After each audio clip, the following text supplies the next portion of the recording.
For this Choose Your Own Adventure project, you'll be doing what is known as flat lay photography. With this, what we'll be working on is, here's an example. All you're going to need is objects in your house to tell some sort of story, and you'll take a photo of it kind of from above, a bird's eye view. So with something like this, here's an example of somebody getting ready to go out. That would be the story. Here is like a woodworker or something. So the idea is the lay flat photography is a still life, and you'll be taking it from the bird's eye view, and you're going to organize your objects in a very clean, laid out way, and so that we can focus just on those items. So you'll have a background that's totally up to you, and I'll show you some examples of backgrounds that you can use, and I'll also show you some student examples from this project. So a lot of the flat lays center around one particular theme. Like here's one for coffee, crafting, cooking spaghetti. And then other flat lays actually tell a story or describe a specific person. So for example, a world traveler that's a photographer, somebody that's planning their vacation. This one's for a groom-to-be, planning a picnic, getting ready for 4th of July. Little hipster pack. I love the glasses and the knit cap. It's pretty fun. And you can look and watch this video, and I'll leave the presentation linked on here, but you can watch that one on your own. So the idea for this particular project is you're going to design 2 different flat lays to photograph. So with this, you want to make sure that each one has a separate theme, or it tells totally different stories. So with this, the idea is going to be come up with a theme. Something you're into. Maybe it's games, maybe it's family, maybe it's your future, maybe it's a sport that you like. Whatever it happens to be, you're going to gather those items and figure out what is your theme. Then you're going to choose what kind of surface can you use. So on a lot of these, it was like a wood surface, but you can use almost anything, and I'll give you a list here in a moment. And then you want to figure out where is your light going to come from. Because once again, with everything we do in photography, we want to make sure that the lighting is good. Because without good lighting, we can't get good sharp focus, and you can't get clear images. So we want to see a good lighting source. So a lot of times it'll be a window, or maybe you have a lamp or something else that you can use as your light. And then you'll arrange your objects very thoughtfully so that they look nice. They don't just look thrown out on a table.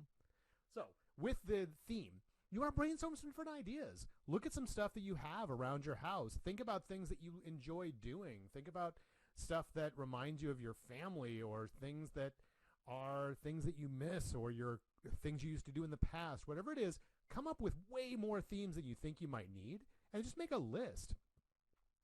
Then for the surface, you want to make sure that the surface doesn't distract from the items that you're going to put on there. So you want to make sure you have good contrast. But the surface itself could be a lot of different things. It doesn't require you have to go outside necessarily for it. You could use a towel, a table, your carpet, floors, sheets, the sidewalk. If you've got a patio area or a balcony area, you can go out there and do it. If you've got paper, you could lay paper out. The thing is you want to make sure that the surface area goes all the way to the end of your image so that we don't see anything else but the surface and the items that are on that surface. So those are just a few possible ideas. And then you want to see if it's possible if you could have your background related to the theme. If you're doing something with cooking, maybe you've got a cutting board.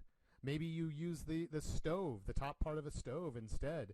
Or if you're doing something where it's about, you really want to, you're dying to go to the beach, maybe it's a beach towel or something. So there's different things you could potentially do to add to it. If you don't have something that adds to the story, that's okay, but it will help to kind of emphasize and tell even more of a story. Then figure out your lighting source. Now, you're not always going to be able to have lights like this, so I totally get that. So one of the things you might do is push things out towards windows if you have the opportunity for that. You could also use your cell phone and turn the flashlight on if you wanted a little bit more of a moody kind of look, or a stronger flash kind of look. So that's a possibility. And then you could go outside, just be safe. I don't want you catching anything. What I'm thinking of is like maybe it's just like out the front door or back door. You could use concrete or something that's there, and you'd have good lighting coming in. And then arrange your objects thoughtfully. Do you want to have something where it's got a lot of movement and action? we'll have it a little bit more scattered around, but where we can clearly see the object. Or if you want it to be much more methodical and much more calm, then put things in very distinct order. And then even if the objects are randomly organized, try to make sure that you put them in a way that's somewhat pleasing so that we can actually see the objects. And you notice on this one, everything is going, the background is going all the way out to the edge, so we don't see like extra carpet or the floor or something else. So you want to make sure that you have something like that. And then finally, when you do this, just save the files as JPEGs. Last name, first initial, flat1, last name, first initial, flat2, and go ahead and put them into Canvas in the Choose Your Own Adventure assignment for that week. Here are some examples of student work. Day at school, going out. Here's one for writing letters to having a semester somewhere else. So you can see a lot of these aren't going to have a ton of different items necessarily to be able to tell the story of what it is that you're doing. A lot of different ideas. You don't have to necessarily use these at all, but I was hoping this would give you an idea of what it is. Can't wait to see what you come up with. Remember, you're only submitting 2 JPEGs, and then when you post it in the assignment section, make sure you tell me that this is the Choose Your Own Adventure project you chose to do this week.